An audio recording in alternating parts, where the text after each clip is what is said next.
Salut les beautés, j'espère que vous allez bien.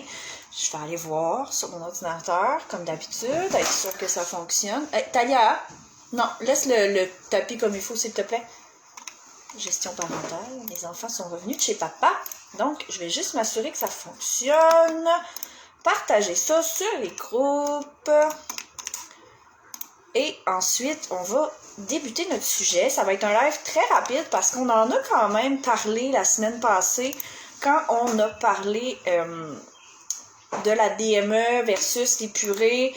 C'était venu sur le sujet, fait qu'on en avait parlé là, de l'ordre d'introduction des aliments, mais je veux vraiment qu'on prenne la peine d'approfondir la chose parce que c'est un gros sujet. C'est normal que vous ayez des questions par rapport à ça.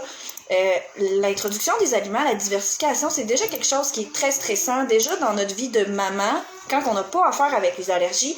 Donc, quand on fait face aux allergies, c'est normal que vous trouviez que c'est beaucoup, que c'est stressant, on sait pas trop comment faire. Oups, mon Dieu, vous êtes tombé, pardonnez-moi. Donc, on sait pas trop dans quel ordre faut introduire les aliments. Il y a souvent des enfants qui vont souffrir de reflux, de difficultés avec les céréales de bébé. Là, on sait plus trop quoi faire, hein, parce que les médecins, les spécialistes nous parlent tous de céréales de bébé enrichies en fer, mais quand ça passe pas, qu'est-ce qu'on fait? Parce que c'est assez fréquent là, chez les enfants qui ont des allergies ou des intolérances que ça passe pas parce que leur système est irrité. Fait qu'aujourd'hui, on regarde un peu tout ça. Si vous n'aviez pas pris la peine de le voir ou si vous l'avez pas vu passer hier, je vous ai partagé l'article complet qui divise par étapes l'introduction des aliments. Donc, si vous ne l'avez pas lu, je vous le mets à l'instant en commentaire. Donc, si mon ordi décide de coopérer, donc, je vous le mets en commentaire. Donc là, c'est vraiment écrit un peu tout le contenu qu'on va se dire aujourd'hui. Qu'est-ce qu'il y a, mon amour? Tu veux l'enlever? Tiens. Donc, je vous l'ai mis en commentaire. Si vous avez des questions suite au live, n'hésitez pas à aller lire l'article. Si vous avez d'autres questions, vous pouvez m'écrire ou poser vos questions sur le groupe. Maintenant, dans quel ordre est-ce qu'on introduit les aliments chez un enfant qui souffre d'allergie et d'intolérance? Je vais être très franche avec vous, il n'y a pas de consensus actuellement. Donc, moi, j'ai construit une petite infographie, un genre de protocole avec une de mes amies qui est présentement en train de faire son cursus pour devenir nutritionniste. Donc, elle n'est pas encore nutritionniste. Je ne peux pas dire que j'ai construit ça avec une nutritionniste parce que c'est pas vrai.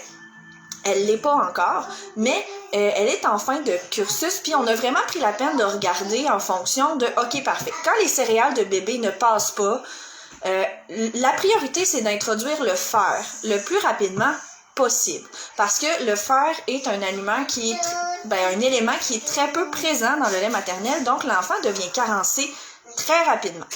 Pour pallier à ça, on suggère les céréales de bébé qui sont enrichies en fer. Quand ça passe pas, là, ça devient plus difficile. Donc, on vous offre un protocole qui vous aide à maximiser l'apport en fer de bébé le plus rapidement possible. L'étape 1, on choisit d'y aller avec des légumes racines ou des légumes sucrés parce que le lait maternel est naturellement très sucré au goût. Ce qui fait que ça va être plus facile pour vous de donner des purées à bébé si la purée en soi est légèrement sucrée parce que son palais est habitué à des saveurs qui sont sucrées. Donc, on y va avec la patate douce, la courge musquée, les carottes, le panais même, qui est un légume racine quand même relativement sucré. On peut tout utiliser ces légumes-là. Vous n'êtes pas obligé d'introduire tous les aliments de cette catégorie-là avant de passer à la suivante. Vous pouvez en introduire un par étape et ensuite on recommence tout simplement. Il n'y a pas d'ordre officiel au niveau de l'introduction des aliments. C'est vraiment d'y aller avec ce que vous savez de votre enfant. Donc, si votre enfant réagit aux patates douces via l'allaitement, là, on s'entend-tu que vous ne commencez pas par les patates douces, même si c'est dans la catégorie de l'étape 1, on y va avec de la logique, ce qu'on connaît de notre enfant, et on utilise ça pour nous aider. Donc, on utilise l'étape 1, les légumes sucrés, qui vont nous servir à camoufler l'étape 2, c'est-à-dire les légumes vert-feuilles qui sont très amers au goût, donc très difficiles à faire aimer aux enfants.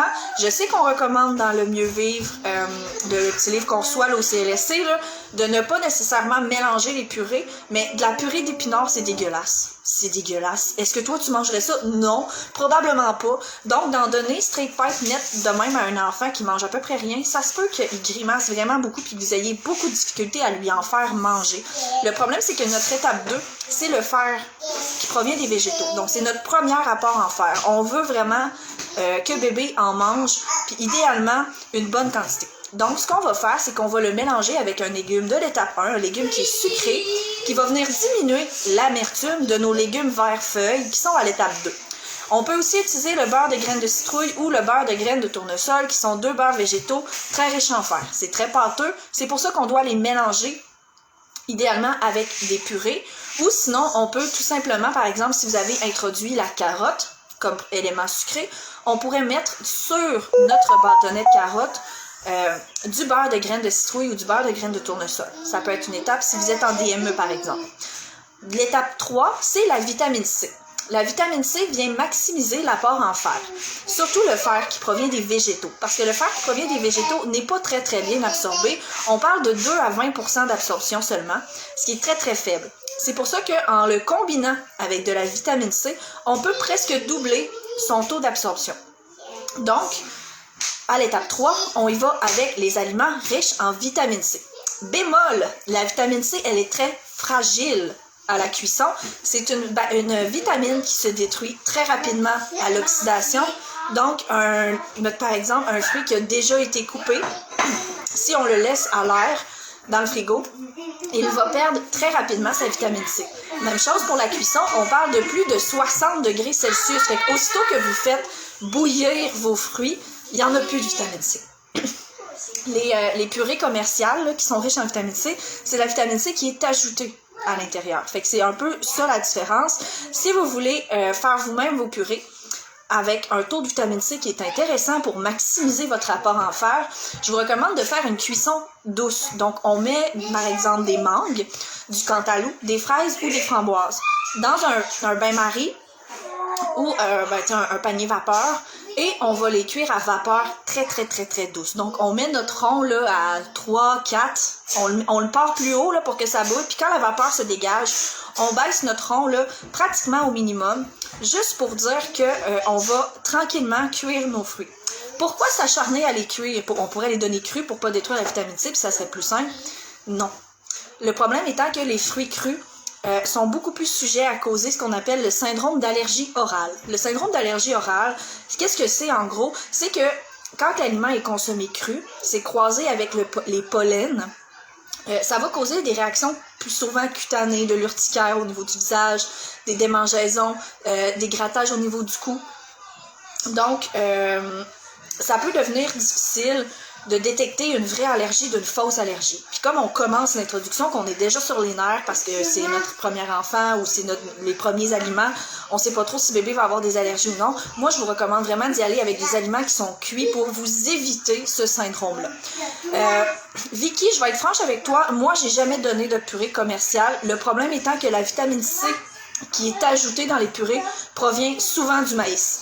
Donc, pour ceux qui ont une intolérance au maïs, c'est pas vraiment possible. Moi, c'était le cas de mes 2 derniers, fait que j'ai pas fait des purées commerciales là, pour mes cocos. Mais si jamais vous, l'intolérance au maïs, c'est pas quelque chose que vous gérez à la maison, oui, ça peut être possible de donner des purées commerciales. Ça dépend vraiment de toi, ton aisance et de savoir si tu es prête à faire les purées ou non. La seule chose qui est à faire différemment, c'est de ne pas faire cuire à fond la caisse les fruits. On les fait cuire à vapeur douce avant de les réduire en purée, tout simplement. L'étape 4, là, on rentre dans le fer qui provient des viandes. C'est celui-là qui est le mieux absorbé. Donc, on parle d'un taux d'absorption là, qui va jusqu'à 50-55%. Beaucoup plus intéressant que le fer qui provient des végétaux. On peut pas commencer avec une viande directe en partant. Là. Dans un système digestif qui est irrité, il y a beaucoup de chances que ça passe pas bien. Donc oui, vous pourriez introduire la viande à l'étape 2 si vous vous sentez à l'aise de le faire. Mais moi, je vous recommande d'y aller un petit peu plus progressivement, d'introduire au moins 3 aliments. Donc, vous pouvez en introduire seulement un par étape. Là. Comme je vous l'ai dit tout à l'heure, vous pouvez faire un aliment de l'étape 1, un aliment de l'étape 2, un aliment de l'étape 3 avant d'arriver à la viande. Il n'y a pas de stress, mais votre enfant va déjà avoir été exposé à 3 aliments avant de manger une viande. Ce qui fait que son système digestif va avoir eu le temps de se runner un petit peu au début de l'alimentation. Ça va être moins raide, comme à gauche, je te clash dans le dash avec des protéines, qui sont le truc le plus complexe à digérer pour un système digestif.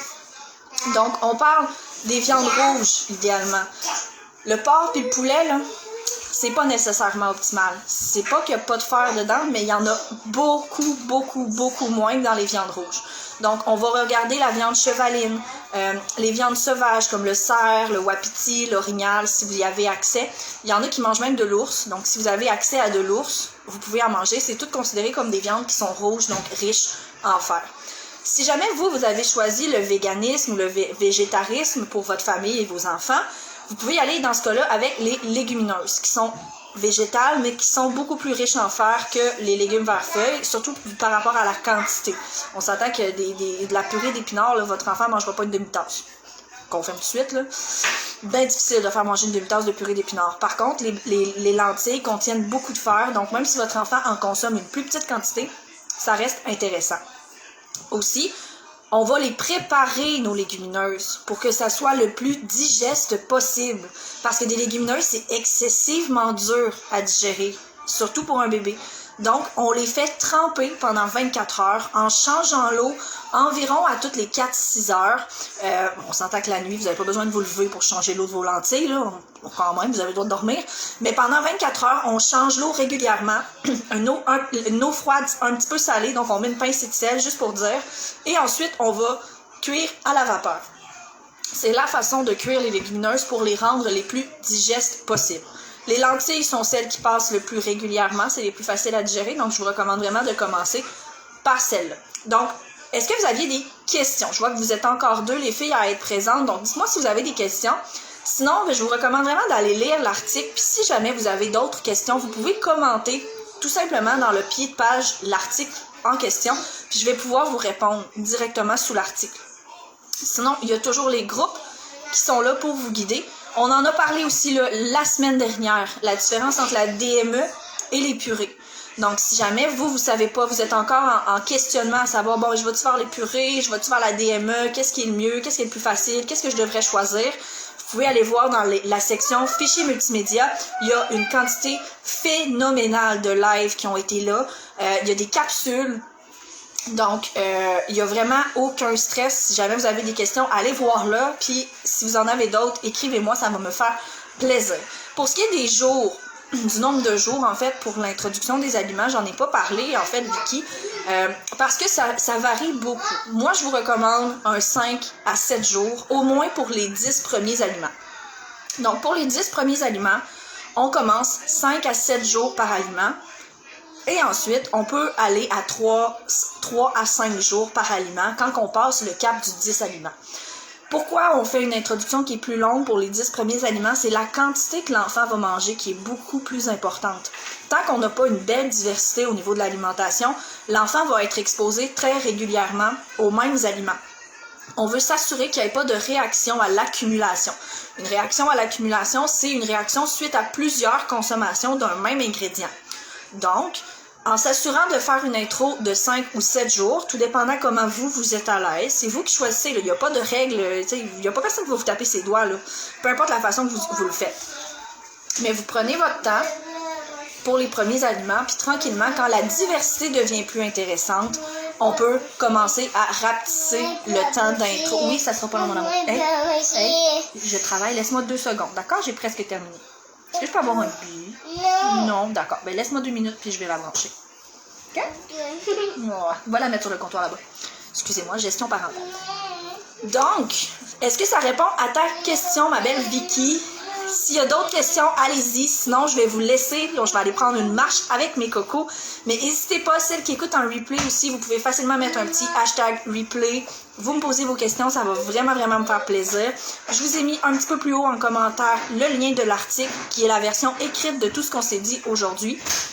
Si jamais il y a quoi que ce soit, les communautés sont là pour vous. Donc, vous avez vraiment la communauté allaitement qui est le groupe de soutien, le groupe Mieux vivre et allaiter avec les allergies. Et vous avez aussi le groupe général qui est le groupe de soutien Mieux vivre avec les allergies. Celui-là, il est mixte. Il est pour tout le monde. Donc, vous pouvez ajouter votre conjoint, les beaux-parents, vos parents, votre gardienne. Vous pouvez vraiment ajouter tout le monde sur le groupe de soutien Mieux vivre avec les allergies. C'est un groupe qui est général. Donc, je vois pas d'autres questions pour le moment. Fait que je vais vous laisser. Je vous souhaite une excellente semaine. Puis on se revoit la semaine prochaine. Bye bye tout le monde.